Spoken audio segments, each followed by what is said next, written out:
తిరుమల తిరుపతి దేవస్థానంలోని శ్రీ వెంకటేశ్వర స్వామి మహాప్రసాదమైనటువంటి లడ్డూలో వాడేటువంటి నెయ్యిని కల్తీ చేసినటువంటి కేసులో విస్తుపోయేటువంటి వాస్తవాలు వెలుగులోకి వస్తూ ఉన్నాయి. గత ప్రభుత్వ హయాంలో దాదాపు కొన్ని లక్షల కేజీల కల్తీ నెయ్యిని ఈ లడ్డూ తయారీ విధానంలో ఉపయోగించినట్లుగా కొన్ని వార్తలు వస్తున్నటువంటి నేపథ్యంలో ఎన్ని లక్షల కిలోల కల్తీ నెయ్యిని గత ప్రభుత్వ హయాంలో లడ్డూ తయారీకి ఉపయోగించారు, ఏం జరిగిందనేది మనం పూర్తి స్థాయిలో విశ్లేషణ చేసుకుందాం. ప్రస్తుతం మనతో పాటున్నారు ప్రముఖ రాజకీయ విశ్లేషకులు, ప్రముఖ సీనియర్ జర్నలిస్ట్ దుర్గా వడ్లమణి గారు. వారితో మాట్లాడదాం. దుర్గారు నమస్తే అండి.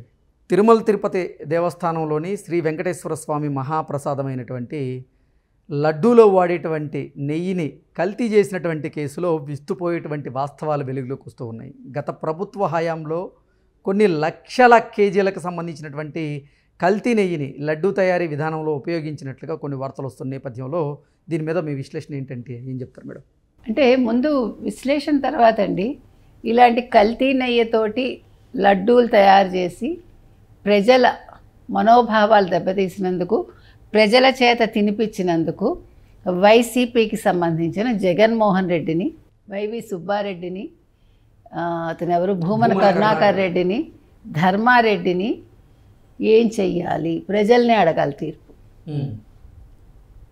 మీకు సౌదీ అరేబియాలో లాగా అలాంటి తీర్పులు ఇవ్వాలా? అసలు వెంకటేశ్వర స్వామి ఊరుకుంటారా?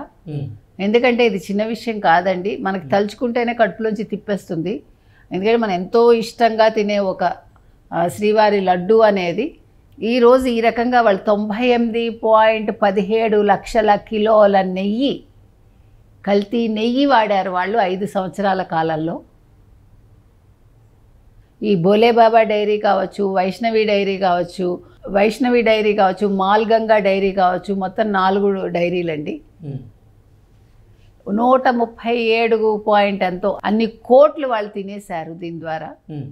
ఆశిష్ అగర్వాల్ అనే అతను ఈ భోలేబాబా ద్వారా దొంగ లెక్కలన్నీ తయారు చేసి, మీకు నిన్న కూడా మనం మాట్లాడుకున్నాం, మీకు గుర్తుంటే కనుక అయితే 4 కంటైనర్లు వాళ్ళు నెయ్యి ఇక్కడ ఆనంద్లో వాళ్ళు టెస్ట్ చేయించినట్టే చేయించి, ఆనందో మైసూర్లోనూ మనకు తెలియదు, టెస్ట్ చేయించినట్టే చేయించి మేము మైసూర్ పంపించాము, టెస్ట్ చేసాము, వెనక్కి పంపించేసాం అన్నారు కదా. వెనక్కి పంపించినట్టే పంపించి వాళ్ళు మళ్ళా అంటే వైష్ణవి డైరీకి సంబంధించిన పంపించి భోలేబాబా ద్వారా మళ్ళీ అదే నెయ్యిని, అదే నెయ్యి అంటే నెయ్యి కాదు, పామ్ ఆయిల్ని వాళ్ళు మళ్ళీ లోపలికి పంపించారు. అంటే మీకు అర్థమైంది కదా, ఇదంతా కూడా ఒక కుట్రపూరితంగా వాళ్ళు చాలా పకడ్బందీగా చేశారు. మీరు చూసుకుంటే ఆశ్చర్యపోతారండి. అసలు మొత్తం ఇందాక మనం చెప్పుకున్నట్టుగా 68.17 లక్షల కిలోల కల్తీ నెయ్యి, తర్వాత 57.56 లక్షల కిలోల పామాయిలు, తర్వాత పామ్ కెర్నాయిల్ అండి, పామ్ స్టెరిన్, ఇలాంటి రసాయనాలు వినియోగించారట. అంటే మరి ప్రజలు ఏమైపోవాలి? ఒక కల్తీ మద్యానికి ఎలా స్పిరిట్ ఇష్టానికి వాడారో ఇక్కడ పామ్ కర్న్ అనేది వాడారు వీళ్ళు. పామ్ కెర్నాయిల్, పామ్ స్టెరిన్ ఏంటో మరి. సో వీళ్ళు ఏం చేశారంటే ఆనంద్లోని NDDB కాప్ నెయ్యిని మరోసారి ఏడాది మార్చి 27న వాళ్ళకి పంపిస్తే వాళ్ళు కల్తీని ధృవీకరించారట. మొత్తం కల్తీ నెయ్యిలో ఇందాక మనం చెప్పుకున్నట్టుగా 137.22 కోట్ల విలువైన 37.38 లక్షల కిలోల నెయ్యిని తిరుపతి జిల్లా పున్నబాకలోని శ్రీ వైష్ణవి డైరీ ద్వారా భోలేబాబా కంపెనీ పంపింది. మీకు అర్థమైందా? అంటే అక్కడి నుంచి ఇక్కడి వరకు ఒక పెద్ద రూట్ మ్యాప్ వేసుకుని వీళ్ళు ఇన్ని రకాలుగా చేశారు. అయితే ఈ రికార్డ్స్ అంతా ఇందాక నేను చెప్పినట్టు భోలేబాబా నకిలీ రికార్డ్స్ తయారు చేసినట్లు కూడా సిట్టు గుర్తించిందండి. సో మిగతా కల్తీ నెయ్యి ఏమైందండి అని మీరు అడగచ్చు. ఏఆర్ డైరీ, మాల్గంగా, భోలేబాబా సంస్థలు తిరుమల తిరుపతి దేవస్థానానికి విక్రయించాయంట. సో మొత్తం కల్తీ నెయ్యి సరఫరా ద్వారా భోలేబాబా డైరీ డైరెక్టర్లు పామిల్ జైన్, విపిన్ జైన్ 251.53 కోట్లు వాళ్ళు కల్తీ ద్వారా సంపాదించారటండి. మరి వీళ్ళని ఏం చేయాలి సార్? 250 కోట్ల రూపాయలు కల్తీ నెయ్యి ద్వారా తర్వాత ఇంకా మీరు వినండి, అప్పుడే ఉంది ఆ తర్వాత ఈ నెల 7న అరెస్ట్ అయిన ఢిల్లీకి చెందిన అజయ్ కుమార్ ఏం చెప్తున్నారంటే, అజయ్ కుమార్ సుగంధ్, పేరు కూడా చాలా బాగుంది, సుగంధం, కానీ కల్తీ నెయ్యి. రిమాండ్ రిపోర్ట్లో ఈ రకంగా ఉందిట. ఇతను నెయ్యి కల్తీకి అవసరమైన రసాయనాలను తర్వాత పొమిల్ విపంజైల్ డైరెక్టర్గా ఉన్న హర్ష్ ఫ్రెష్ ఫుడ్స్ అండి, పేరు బాగుంది కదా, అన్ని పేర్లు సూపర్గా ఉన్నాయి, ప్రైవేట్ లిమిటెడ్ హర్ష్ ట్రేడింగ్ కంపెనీలకు పంపారని విచారణలో వెల్లడైంది. తద్వారా ఈయనకి 7.94 కోట్లు ముట్టాయిటండి. సో మొత్తానికి ఏఆర్ డైరీ ద్వారా మీరు మొత్తం 4 ట్యాంకర్లు కల్తీ నెయ్యిని ఒకసారి వెనక్కి పంపగా, ఇందాక మనం చెప్పుకున్నట్టుగా భోలేబాబా రంగంలోకి దిగి వాటిని తిరిగి శ్రీ వైష్ణవి డైరీ పేరుతో సరఫరా చేయగా తిరుమల తిరుపతి దేవస్థానం వారిని అనుమతించింది అని రిమాండ్ రిపోర్ట్లో ఉంది.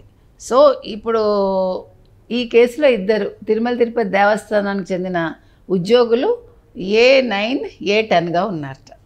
మరి ఇప్పుడు ఏం చేయమంటారు సార్ వీళ్ళందరినీ?